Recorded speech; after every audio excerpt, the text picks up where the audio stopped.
genes, given a bunch of transcription factors, the general system is that signals come in through the outside world, and they transmit those signals through transcription factors to activate gene expression. So if you want to try to understand this system, there's certain tools that are available. One sort of tool is something called a reporter gene, where you can hook things up to a gene such that when that gene is expressed, you can see it being expressed. Another thing to do is to simply not hook something to the gene, but to just replace the gene with the reporter gene. That way you can measure the activity of this promoter by looking at the reporter. And some examples of reporter genes are shown here. There's a bunch of different kinds of reporter genes, but one of the most popular ones is a protein that's found in jellyfish. It's called green fluorescent protein. It was isolated from jellyfish over, there's a long history to GFP. But it turns out to be a really powerful tool because you can shine light on an organism and tell if it's expressing GFP or not. There's another, you've all seen fireflies maybe. There's an enzyme which allows fireflies to make light, and so you can take that enzyme and use that as a reporter gene. There's a protein which metabolizes sugar. You can use that as a gene. This is 100 different yeast colonies, all with a particular promoter hooked up to this reporter gene. And the reason why there are different levels of blue there is because each colony has a different mutation in the promoter. So the mutation in the promoter is affecting the expression of this gene, and you can see that here. Some genes, some reporter genes, here's one that codes for diphtheria toxin. So if this reporter gene is expressed, it actually kills the cells. Now, why would you want a reporter gene which kills cells?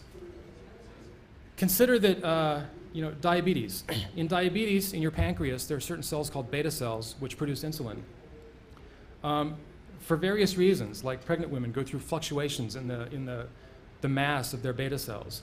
Sometimes the beta cells just go missing, and then you've got diabetes. So if you want a system in which you can study the regeneration of beta cells, you could target this gene into beta cells. In this case, there's someone doing this where they take diphtheria toxin and they put it under the control of a controllable reporter. So, a controllable promoter. In this case, the promoter can be turned on and off with tetracycline. So you have a strain of mice which have this gene in all of the beta cells, and you can activate it by simply giving the mice a dose of tetracycline.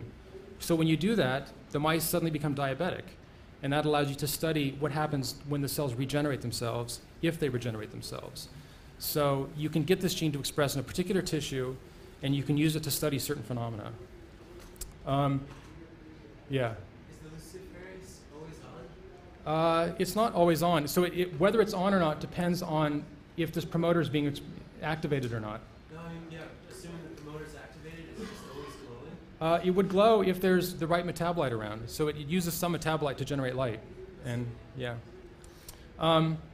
So here's some examples of organisms which have been transfected or changed or modified by putting reporter genes into them. These are two pictures of mice that have GFP inside the mouse. So they're green. The mice are green. Somebody made a green rabbit.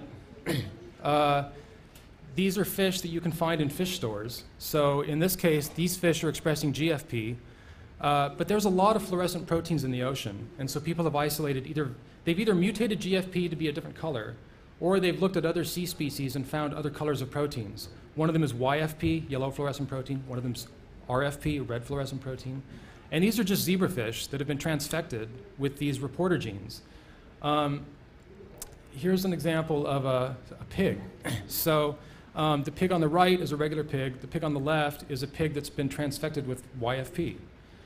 Now I should point out that people don't just do this for kicks. I mean the rabbit was actually a sort of an art project, but the other things, the reason for doing this is so you can study certain things. For instance, here's a picture of a mouse with lymphoma, and you can actively, in real time, without killing the mouse, study the progress of lymphoma.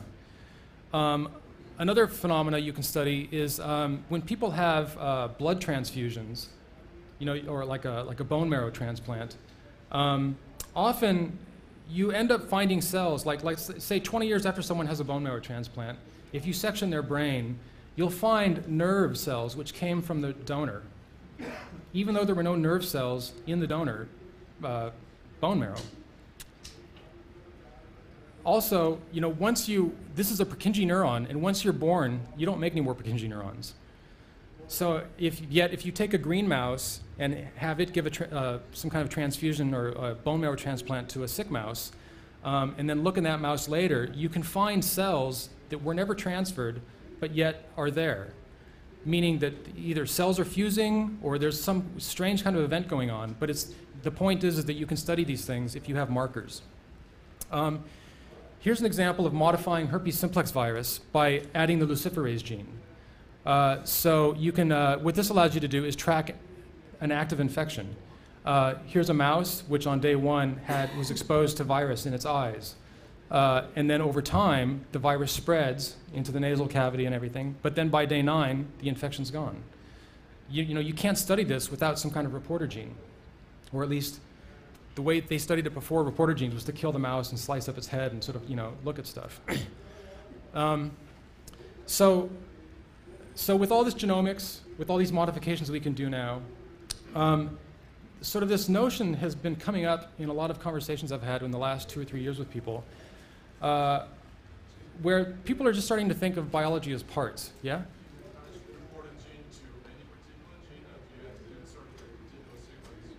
You can try to put a reporter gene on any particular gene. What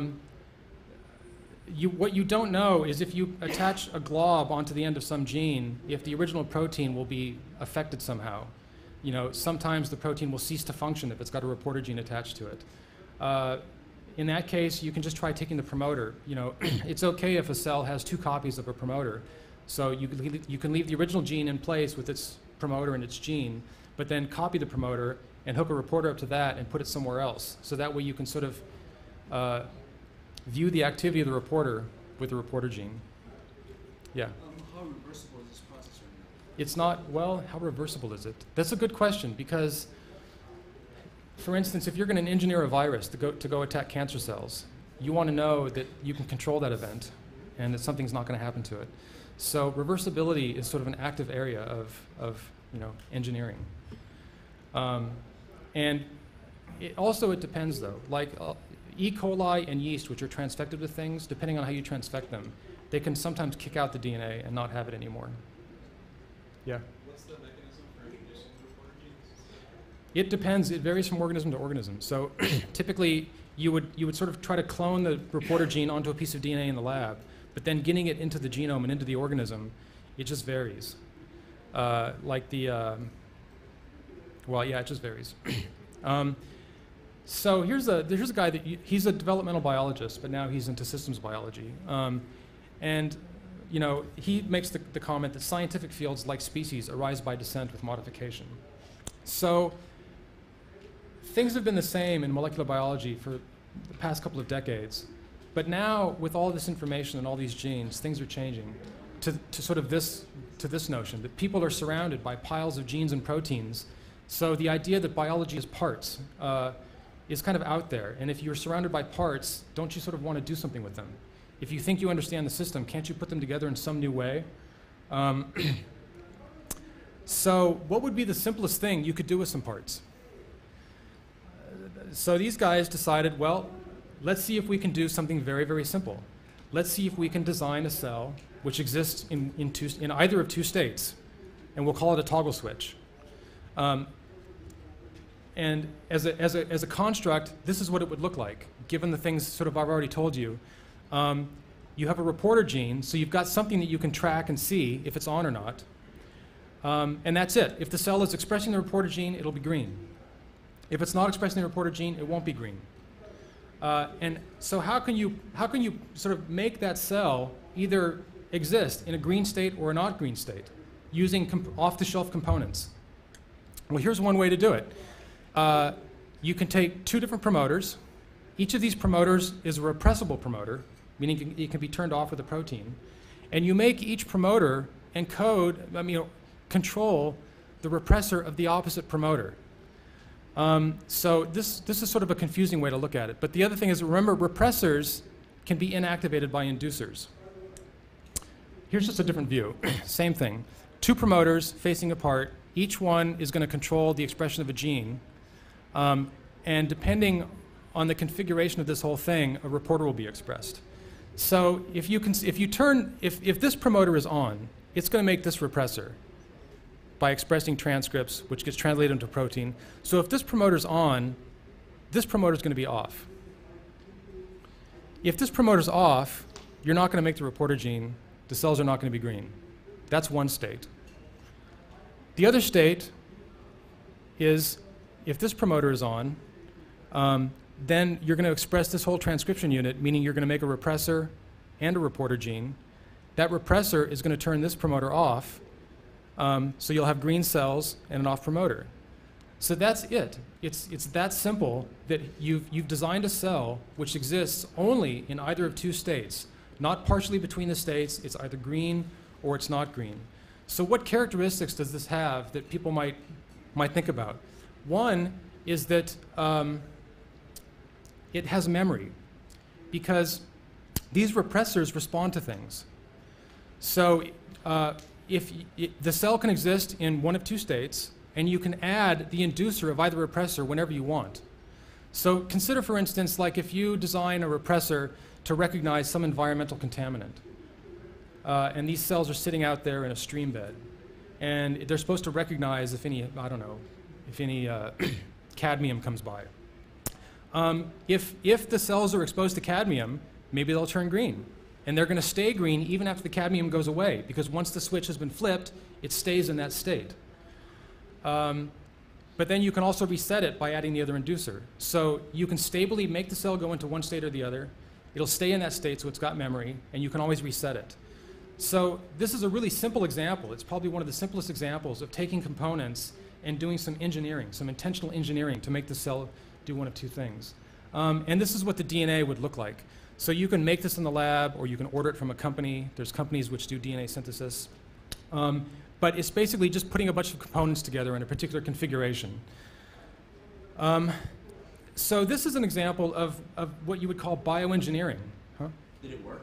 Yeah, it works. It works. So they were able to make their green E. coli. Yeah, they can make the green E. coli. But it has, I mean, you could imagine, here's an example. A few years ago, there used to be this column in Nature where this guy would come up with wacky ideas. So this was like 20 years ago. This guy said, why don't we just take heroin addicts and infect their gums with E. coli that make heroin? Because then, or methadone, because then you can just, have all the methadone you want. You won't go breaking into people's houses. And if you ever want to get off it, just take some antibiotics, right? But it was a joke back then. But this would be a system where if you need some drug, you can induce the production of that drug for some short time. And when you want to turn it off, you can induce its offness. So the reporter, I said it could be green, but the reporter could be anything. So there's a lot of uses for this kind of thing. But again, that's probably the most basic thing that one could think of to do. And it's hard. Most molecular biologists don't think in terms of this stuff, because usually biology is way too complicated to try to do something intentional like that. But that doesn't mean that given all these parts and given certain principles that we can't try to do something. And so it turns out that engineers have been dealing with these kinds of problems for a long time. First of all, one reason why it's hard to do these things in molecular biology is because there's no standardization. None of the parts fit together in the same way. If in my lab I'm working on something and someone else's lab they're working on something, we're not going to do it the same way. Our pieces aren't going to fit together in the same way. So there's been no effort at standardizing stuff, especially outside the yeast community. But that doesn't mean that it's not possible to make certain standard fittings. The second thing is something called abstraction. One way to deal with complexity is to just hide it and make it not necessary for you to know it. For instance, if you buy a bunch of stereo components, you can hook them together without knowing anything about voltages. You don't have to have an oscilloscope or a voltmeter to hook up your stereo. And that's because of abstraction. And the third principle is something called decoupling, where a lot of biological elements are just way maybe over-engineered. They have so many functions that we don't know about. There's hidden stuff in there. And a lot of that stuff could be re-engineered to be simplified. If you want a protein which is one function, study it and recode it so it just has that one function and not 10 other functions. So these are principles that one could apply to biology. And if you do apply these principles, you can get stuff done. So there's been a group at MIT who's trying to do these kinds